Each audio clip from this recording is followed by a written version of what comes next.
Fala, Fenômeno Azul, saudações azulinas, sejam todos muito bem-vindos a mais um vídeo aqui do seu canal Meu Poderoso Leão. Galera, nesse vídeo de hoje a gente vai falar um pouco mais sobre essas contratações que foram anunciadas pelo Clube do Remo, sobre toda essa polêmica que está se criando no entorno desse jogo da estreia do Clube do Remo, principalmente em relação a estacionamento e também as proibições lá no estacionamento do Mangueirão e muito mais. Então fica até o final para você poder entender sobre tudo isso que a gente vai falar nesse vídeo de hoje, beleza?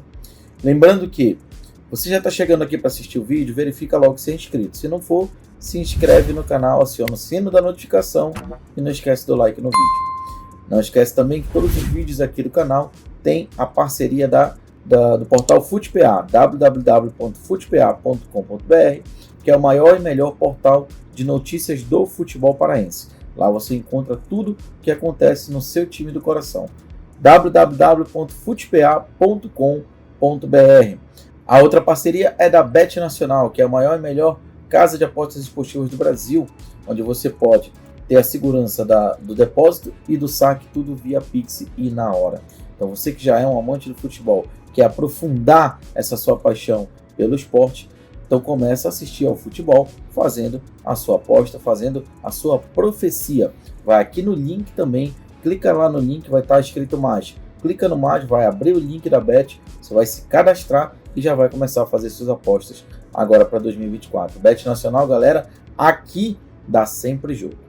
Bom, faltam apenas 2 dias para a estreia do Leão no Campeonato Paraense. A torcida azulina, o Fenômeno Azul como um todo, já está ansioso para esse dia, né? Todo mundo aí começou essa última semana com essa ansiedade a todo vapor, a toda prova, para poder já acompanhar a estreia do Leão Azul no Mangueirão, que vai acontecer no domingo agora, tá? Contra o Canaã.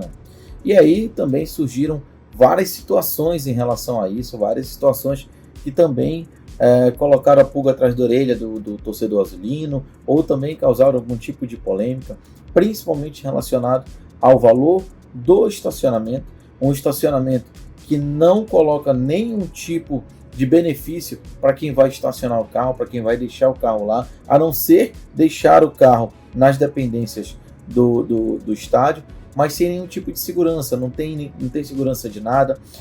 Se o carro, por exemplo, for roubado, ninguém se responsabiliza. Se houver furto, ninguém se responsabiliza.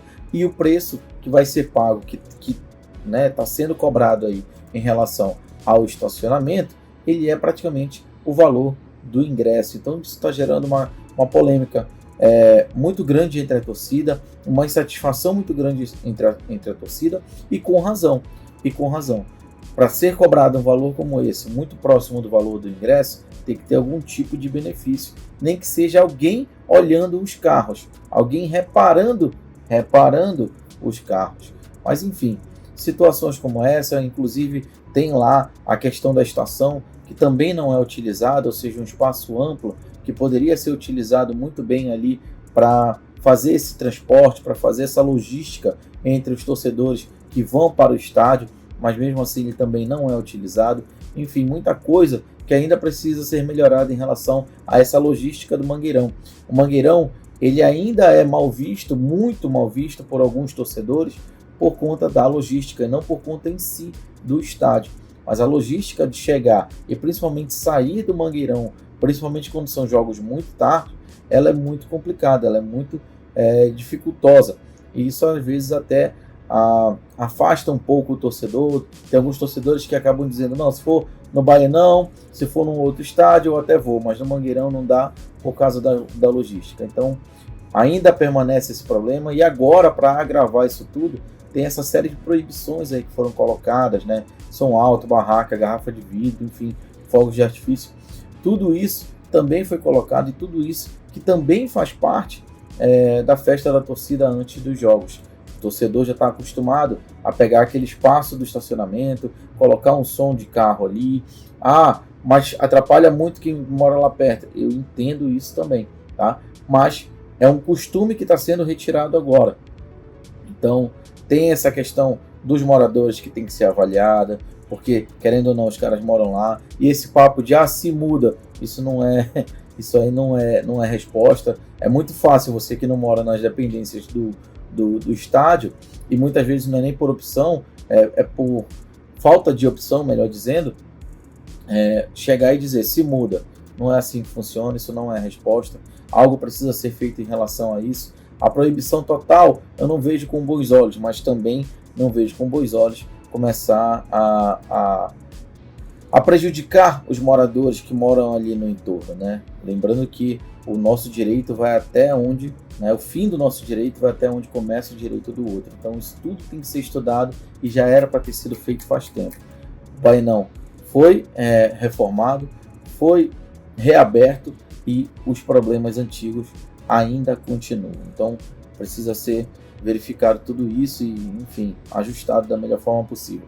Então essas situações também causam algum tipo de polêmica em relação à torcida e tal, que já está ansiosa por essa estreia, já está ansiosa para ver o Remo jogar, para ver o clube do Remo jogar, até mesmo porque o Remo vem tratando aí num sigilo total, quase que total, né? A 7 chaves aí os seus treinamentos, o seu posicionamento, inclusive a sua expectativa de formação de equipe, de time, né? Então nada disso ainda está sendo abertamente divulgado, amplamente divulgado. É lógico que, analisando algumas informações que chegam, eu já tenho uma ideia de qual time possa ser o time titular no domingo, assim como outros também aí que acompanham o Clube do Remo já devem ter essa ideia em relação a isso. Mas nada é divulgado pelo Clube do Remo, está tudo fechado, não podemos acompanhar os jogos, treino que aconteceram, enfim, a gente não consegue ver exatamente o que está acontecendo. Mesmo assim, as notícias, claro, continuam chegando. Enquanto houver gente para consumir a notícia, a gente precisa trazer a notícia. E hoje foi confirmada mais uma notícia que foi dada aqui. Inclusive, gostaria de agradecer muito, teve uma repercussão muito legal, e assim, pode parecer pouca coisa para muita gente, mas para quem trabalha com isso é muito gratificante ver o seu trabalho sendo repercutido até por uma mídia nacional, várias mídias nacionais, né? A matéria que eu fiz, o vídeo que eu fiz sobre o Ribamar e o Jonathan Cristaldo ganhou uma repercussão nacional e foi muito bacana. Até agradeci a TNT Esporte, mas não foi a única. Teve lá Futebol Notícias, também divulgou a matéria, o Torcedores.com divulgou a matéria, a imprensa local também divulgou a matéria, e todo mundo dando crédito. Foi muito, muito legal, muito interessante, muito gratificante para o meu trabalho saber que chegou nesse nível, chegou nesse ponto, né? E aí eu vinha falando também em outros vídeos, inclusive no último vídeo eu acho que eu falei sobre essa questão do Cristaldo e do Ribamar, e avisei nesse último vídeo que, de acordo com informações que haviam chegado para mim, quem tinha avançado na negociação tinha sido o Ribamar. E hoje ele foi anunciado juntamente com o Kelvin, tá? E isso também gerou mais problema e mais polêmica na torcida do Clube do Remo. Com razão, devido ao histórico desses jogadores. Então, assim, a gente, né, viu esse tipo de contratação muitas vezes aí, nesse histórico recente do Clube do Remo de contratações, e a gente percebia que era um tipo de contratação recorrente devido à não profissionalização do departamento de futebol. Agora, com o departamento de futebol sendo devidamente profissionalizado, o departamento de futebol tendo um outro tipo de olhar e de estruturação, a torcida encarou isso como uma mudança. E nós, né, eu também me coloco como torcida, nós esperávamos que contratações de um nível melhor fossem acontecer. As primeiras contratações vinham mostrando isso. Algumas outras contratações que foram feitas no decorrer do mês aí, principalmente de dezembro, foi onde mais teve anúncio, né, se eu não estou enganado. As contratações que ocorreram aí no mês de dezembro, até no início agora de janeiro também, onde houveram alguns anúncios, teve um balanço, né, melhor em jogadores com um pouco mais de destaque, com jogadores um pouco mais medianos, para criar aquele chamado equilíbrio que eu sempre falo, né, que tem que ser criado no elenco. Então, essas contratações foram anunciadas, mas todas dentro de um padrão, faziam um certo sentido. E aí hoje, o Clube do Remo anuncia o Ribamar, que já estava sendo esperado. E Jorge, por que não anunciou o Cristaldo? Porque o Cristaldo ele queria receber em dólar. Ele estava negociando essa situação com o clube do Remo, não tinha nada oficial ainda sendo encaminhado para o Cristaldo, exatamente porque travou nesse momento da forma como ele iria receber o salário dele. Ele e o empresário gostariam de receber o salário em dólar, enquanto que o Remo gostaria de pagar o salário em moeda corrente do país, ou seja, em real. E aí isso deu uma esfriada, deu uma travada, e por isso que no último vídeo eu falei para vocês que o Ribamar tinha avançado um pouco mais na negociação e o Cristaldo tinha esfriado, e foi basicamente por conta disso, né?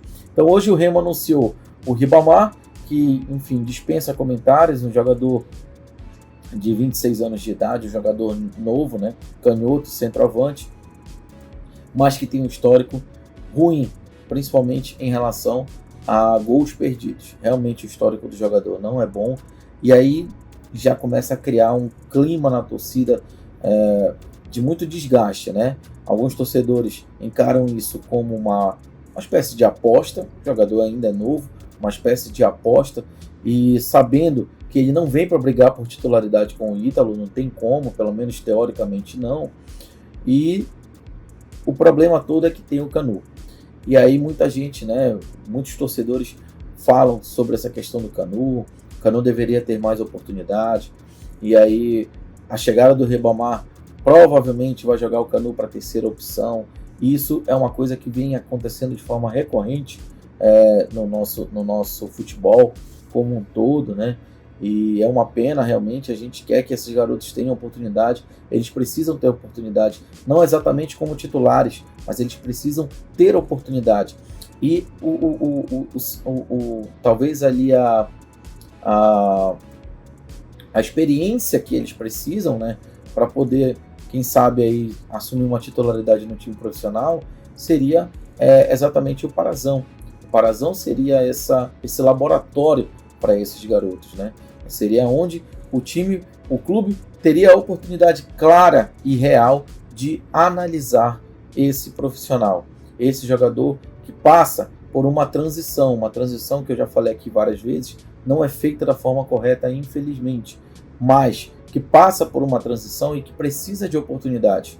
Porque se ele não tem oportunidades, acontece, por exemplo, o que aconteceu com o Solano. Saiu do clube do Remo, vai jogar no Caeté, se eu não estou enganado, né? Vai jogar no Caeté por conta dessa falta de oportunidade. Então, para que isso não ocorra mais vezes, essa situação precisa mudar. Essa oportunidade precisa ser dada para esses garotos. É lógico que o treinador vai ter garoto que não é do agrado do treinador. A torcida muitas vezes vai gostar, outras vezes não. Mas isso faz parte de uma escolha do treinador. O Solano talvez não tenha entrado nesse agrado do Ricardo Catalá, mas os jogadores que ali estão, já que estão lá e que o Catalá aceitou que esses jogadores fossem incorporados ao profissional, precisa dar essa abertura para que eles possam mostrar futebol. A gente sabe também que tem outras variáveis muito mais complicadas que fazem com que essas oportunidades elas também não surjam, mas precisa dar oportunidade para esses garotos.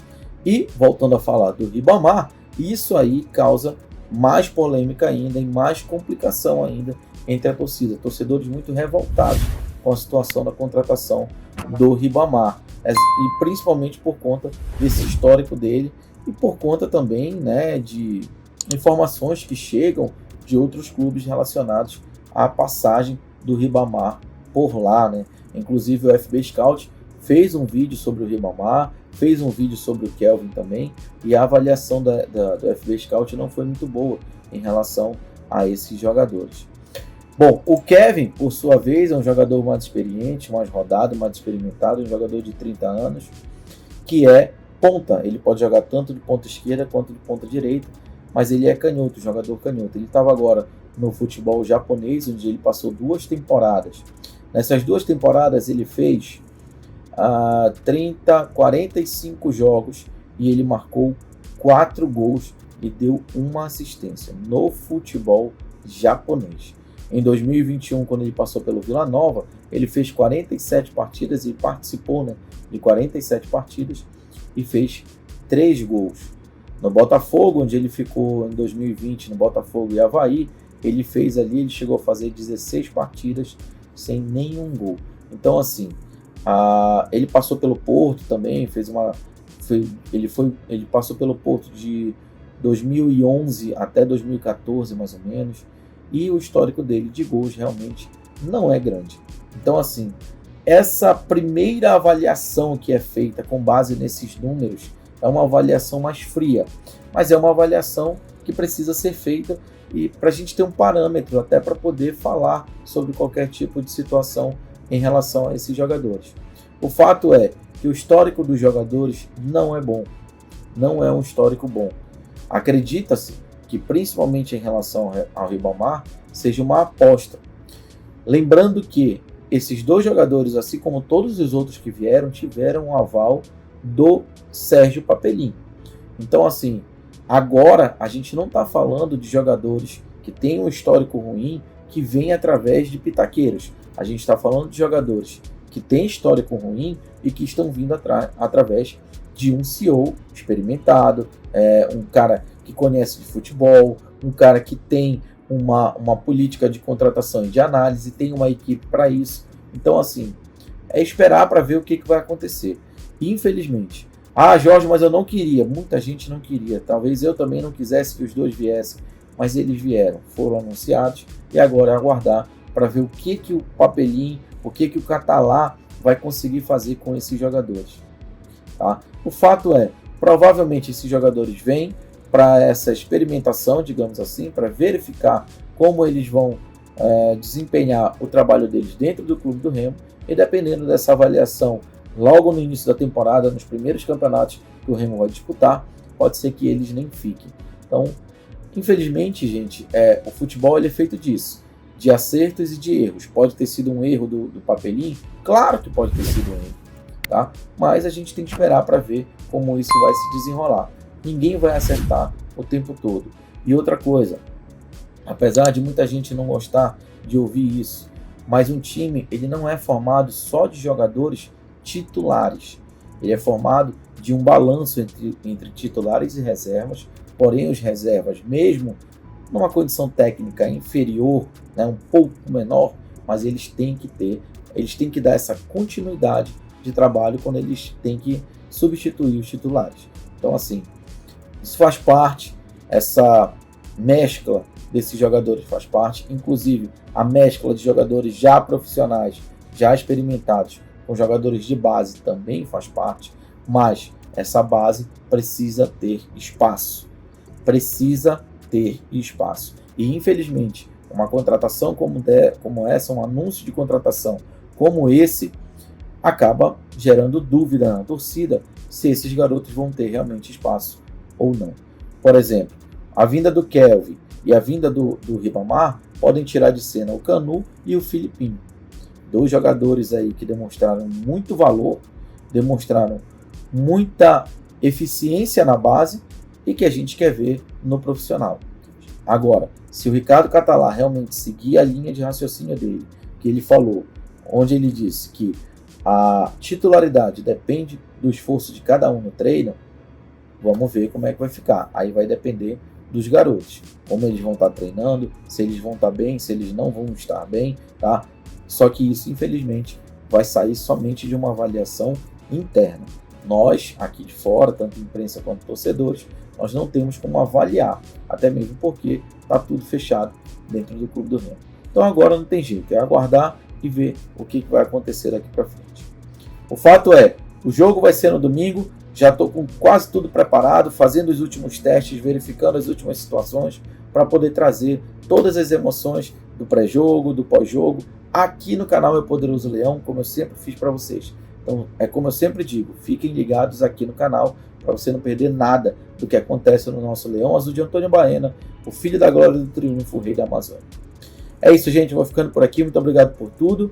Mais uma vez, peço a você que está aqui no vídeo até agora, sei que foi um vídeo mais longo, mas peço a você que está aqui no vídeo até agora, que ainda não é inscrito, que se inscreva no canal, que acione o sino da notificação e deixe o like no vídeo, que isso tudo é muito importante. Beleza? É isso. Siga acompanhando, se tivermos mais informações, mais algumas novidades em relação ao Leão Azul eu vou trazer para vocês. Então não se afasta do canal Meu Poderoso Leão aqui no YouTube e nas redes sociais do Meu Poderoso Leão. Beleza? Valeu, galera. Um grande abraço. Fui.